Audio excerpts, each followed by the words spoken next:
নাও তোমার পানি। এই দাঁড়াও, আজকে তোমাকে বলতেই হবে আমাদের বিয়ের পর কার জীবন বেশি ধ্বংস হয়েছে, তোমার না আমার? প্রমাণ দাও। ও এই ব্যাপার, আমি তো 2 মিনিটে প্রমাণ করে দিতে পারবো যে বিয়ের পর কার জীবন সবচেয়ে বেশি ধ্বংস হয়েছে। কিভাবে? আচ্ছা বলো তো, আমাদের বিয়ে হয়েছে কয় বছর? কেন 5 বছর?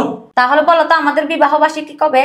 এই তো নিয়ে আসো বিবাহ বার্ষিকী নিয়ে। আমি বলছি কার জীবন বেশি ধ্বংস হয়েছে সে প্রমাণ দাও। ফালতু কথা বলতে আসছে।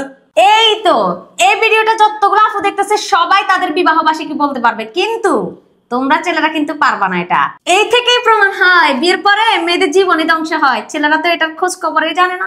আমরা মেয়েরা 80 বছর আগেও যদি বিয়ে হয় না, আমরা বিবাহের ডেটটা বলে দিতে পারবো। কেন জানো? কেন? কারণ সেদিন সেই সর্বনাশটা আমাদের সাথেই হয়েছে, বুঝছো? আর তোমরা সেদিন পাইছো সুন্দর একটা বউ, চমৎকার একটা বউ পাইছো। আর আমাদের সেদিন থেকে তোমাদের থালা বাসন মাজতে হবে, ঘর মুছতে হবে, তোমাদের কাপড় চোপড় যাইতে হবে। আর তোমরা উঠতে বললে উঠবো, আর বসতে বললে বসতো। এখন বলো তো কার জীবন ধ্বংস হয়েছে, তোমাদের না আমাদের? আর এর থেকে প্রমাণ হয় যে মেয়েদের জীবন বেশি ধ্বংস হয়েছে, তোমাদের না। হ্যাঁ, এই জন্য মেয়েদের বিবাহের বার্ষিকীর দিনটা মনে থাকে, বুঝলা? আর কিছু শুনতে চাও? আসছে